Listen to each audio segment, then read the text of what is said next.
Welcome back to my YouTube channel. ഇന്നത്തെ vlog നമ്മളെല്ലാവരും കൂടെ രാഷ്ട്രപതി ഭവനിലും പിന്നെ ഇന്ത്യ ഗേറ്റ് കാണാനായിട്ടും പോവുകയാണ്. അവർ ഓൾറെഡി പോയിട്ടുണ്ട്, എന്നെ കാണിക്കാൻ കൊണ്ടുപോവുകയാണ്. അവിടെ ചെന്നിട്ട് 2 ദിവസം വീട്ടിനകത്തിരുന്ന് 3ന്റെ അന്ന് തൊട്ടാണ് പുറത്തിറങ്ങിയത്. അവിടെ റൂമിനകത്തിരുന്ന് കഴിഞ്ഞാൽ രാവിലെ ആവുന്നതും വൈകിട്ടാവുന്നതും അറിയത്തില്ല. ഒരു അപ്പാർട്ട്മെന്റിലാണ്. അപ്പം നമ്മൾ പുറത്തധികം ഇറങ്ങാത്തത് കാരണം ഒന്നും അങ്ങനെ അറിയാറില്ല. അപ്പു എൻ്റെ വായിൻ്റെ ഉള്ളിൽ നിന്ന് വീഡിയോ എടുത്തുകൊണ്ടിരിക്കുകയാണ്. നമ്മൾ പോണതും വരുന്നതും മെട്രോയിലാണ്. അവിടുത്തെ മെട്രോ സ്റ്റേഷനിൽ നിന്ന് നമുക്ക് കുറച്ചധികം പോകാനുണ്ട്. 2-3 മെട്രോ സ്റ്റേഷൻ ഇറങ്ങി വേണമായിരുന്നു നമുക്ക് പോവേണ്ട സ്ഥലത്ത് പോവേണ്ടത്. ഇപ്പം വൈകിട്ടൊക്കെ പോകുമ്പം വലിയ തിരക്കില്ല, പക്ഷെ രാത്രി തിരിച്ച് മെട്രോയിൽ വരുമ്പം ഭയങ്കര തിരക്കാണ്. നമ്മളെ നാട്ടിലെ ഈ ട്രെയിനിൽ ജനറലിൽ കയറുന്ന എങ്ങനെയാണോ അതുമാതിരത്തെ തിരക്കാണ്. മെട്രോയൊക്കെ ഇറങ്ങിയിട്ട് പിന്നെ നമ്മൾ നേരെ ഓട്ടോ വിളിച്ച് പോവുകയാണ്. നമ്മളൊരു ഫ്ലവർ ഷോ കാണാൻ പോവുകയാണ്.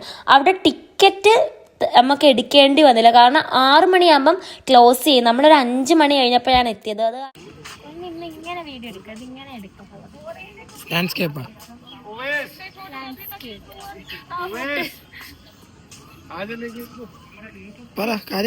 സ്ഥലപ്പേര് അറിഞ്ഞൂടെ എനിക്ക്.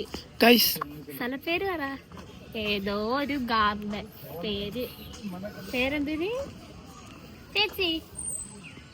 ചേച്ചിയുടെ നമുക്ക് ചേച്ചിയെടുത്ത് ലൈവ് ചോദിക്കാം. വിശേഷം ചേച്ചിയെ ഇതൊരു സ്ഥലപ്പേര് പറ. നമ്മളിവിടെ രാഷ്ട്രപതി ഭവന്റെ ഇതിന്റെ പേരെന്തേരാണ്? വർഷത്തിൽ ഒരിക്കൽ മാത്രമേ ഉള്ളൂ. അത് ഒരു മാസം, 1 month മാത്രമേ ഉള്ളൂ. നാട്ടിലുള്ള അതിൻ്റെ ഉള്ളിൽ കയറിയപ്പോൾ നിറയെ മയിലും നിറയെ പൂക്കൾ വെച്ച് ഡിസൈൻ ചെയ്തേക്കുന്നതുമാണ് കണ്ടത്. ടിക്കറ്റ് ഫ്രീ ആയത് കാരണം നമുക്ക് പെട്ടെന്ന് കയറിയിട്ട് ഇറങ്ങണമായിരുന്നു.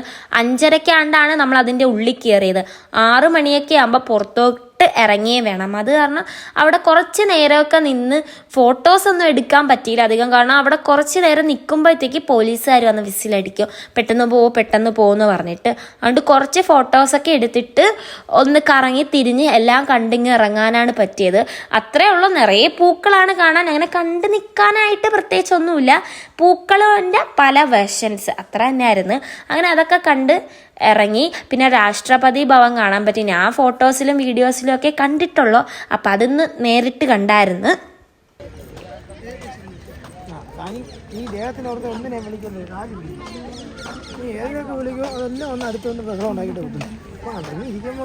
അങ്ങനെ നമ്മളുടെ ദൗത്യം കംപ്ലീറ്റ് ആക്കി കറക്റ്റ് 6 മണിയായപ്പോൾ പുറത്തിറങ്ങിയപ്പോൾ നിറയെ സ്ട്രീറ്റ് ഫുഡ്.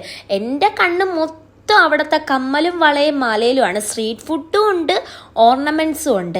ഞാൻ അവിടുന്ന് ഏറ്റവും കൂടുതൽ കഴിച്ചത് പാനിപൂരിയാണ് കേട്ടോ. ഡൽഹി പോയിട്ട് എൻ്റെ മെയിൻ ഫുഡ് പാനിപൂരി ആയിരുന്നു. ഞാൻ കുറേ കഴിച്ച്. പിന്നെ അവിടെ ഒരു പൊട്ടറ്റോൻ്റെ ഒരു സാധനം ഉണ്ടായിരുന്നു, കുറച്ച് സോസും ഒക്കെ ഇട്ടായിരുന്നു. അതിൻ്റെ പേര് എനിക്ക് കറക്റ്റ് പറയാൻ അറിയത്തില്ല. അപ്പം അതും എനിക്ക് ഇഷ്ടപ്പെട്ട്.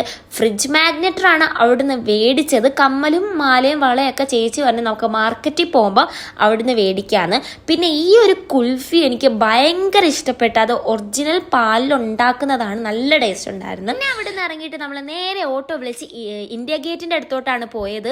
ഓട്ടോ വിളിക്കുന്നതിന് മുമ്പ് അവിടെ കുറച്ച് മെയിൻ കാര്യങ്ങളൊക്കെ ഉണ്ട്. കുറച്ച് ഓട്ടോക്കാരുമായിട്ട് അടിയൊക്കെ കൂടി നല്ല രീതിയിൽ ബാർഗിൻ ചെയ്താലേ നമുക്ക് പോകാൻ പറ്റുള്ളൂ. അപ്പോൾ അടുത്ത പാർട്ടായിട്ട് ഇടാം. ടാറ്റാ.